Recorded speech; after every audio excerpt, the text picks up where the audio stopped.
চলে আসছে আপনাদের মাঝে আজকে একটি মজাদার রান্নার রেসিপি নিয়ে রান্না করব আর আপনাদের সাথে একটা গল্প করব। আজকের গল্পটি আমার শুনে যাবেন, হ্যাঁ শুরু থেকে শেষ পর্যন্ত ভিডিওটি দেখে যাবেন। আজকের গল্পটি হলো, এক মহিলা একটা অজগর সাপ পুষতেন। সাপটি ওই মহিলাকে অসম্ভব ভালোবাসত। অজগরটা লম্বায় ছিল 5 ফিট এবং বেশ স্বাস্থ্যবান ছিল। হঠাৎ করে একদিন আদরের অজগরটি খাওয়া দাওয়া বন্ধ করে দিল। এভাবে কয়েক সপ্তাহ চলে গেল। সাপ কিছুতেই খায় না। আদরের সাপের এমন অবস্থায় মহিলার দুশ্চিন্তায় পড়ে গেলেন। উপায় বুদ্ধি না পেয়ে শেষমেশ ডাক্তারের কাছে নিয়ে গেলেন। ডাক্তার মনোযোগ দিয়ে সব শুনে জিজ্ঞেস করলেন, সাপটি কি রাতে আপনার সাথে ঘুমায়? মহিলা উত্তর দিল, হ্যাঁ। ডাক্তার জিজ্ঞেস করলো, ঘুমানোর সময় এটা কি আস্তে আস্তে আপনার কাছে গেছে ঘুমায়? মহিলা উত্তর দিল, হ্যাঁ। ডাক্তার তারপর আস্তে আস্তে আপনাকে চারপাশ পেঁচিয়ে ধরে? মহিলা বিস্মিত হলেন এবং জবাব দিলেন। তখন চিকিৎসক বললেন, ম্যাডাম, সাপটি আপনাকে জড়িয়ে এবং চারপাশ থেকে পেঁচিয়ে ধরে কারণ এটা আপনার মাপ নিচ্ছে, নিজেকে প্রস্তুত করছে আপনাকে আক্রমণ করার জন্য। হ্যাঁ, আর সে খাওয়া দাওয়া বন্ধ করে দিয়েছে যথেষ্ট জায়গা খালি করতে, যাতে সহজেই আপনাকে হজম করতে পারে। এই গল্পের একটা মোড় আছে।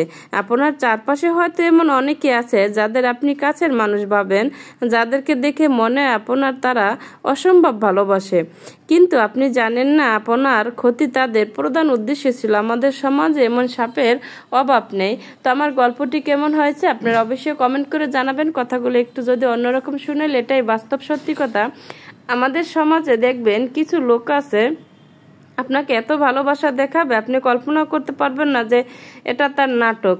তো এই জন্য যার সাথে সম্পর্কের নাম যাই হোক, যার সাথে সম্পর্ক তৈরি করতে যাবেন তখন তাকে বুঝে শুনে দেখে সব মনের কথা প্রকাশ করবেন। নিজের গোপন কথা কাউকে প্রকাশ করা আমার মতে ঠিক না, কারণ দেখবেন সে আপনার সাথে আপনার সম্পর্ক আছে কালকে নেই। যখন আপনার সাথে সম্পর্ক না থাকবে তখন দেখবেন ওই কথাগুলো অন্যের কাছে বলে বেড়ায়। এই জন্য সম্পর্কের শুরুতে মানুষটাকে চিনতে হবে, জানতে হবে, তারপর তার সাথে সুসম্পর্ক করতে হবে।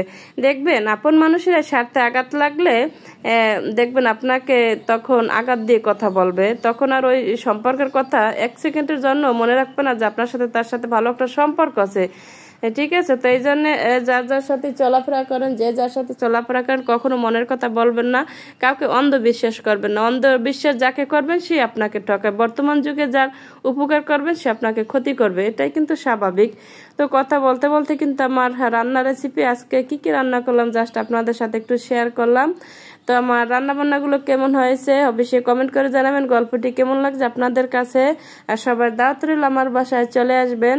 তো ভিডিওটি প্রায় শেষের দিকে চলে আসছে। তো এরকম নতুন নতুন ভিডিও পেতে আমার পাশে থাকবেন সবসময়। যারা ফলো দেন নাই ফলো দিয়ে পাশে থাকবেন। ভিডিওটি এখানে শেষ করছি। সবাই ভালো থাকবেন, সুস্থ থাকবেন। আসসালামু আলাইকুম, আল্লাহ হাফেজ।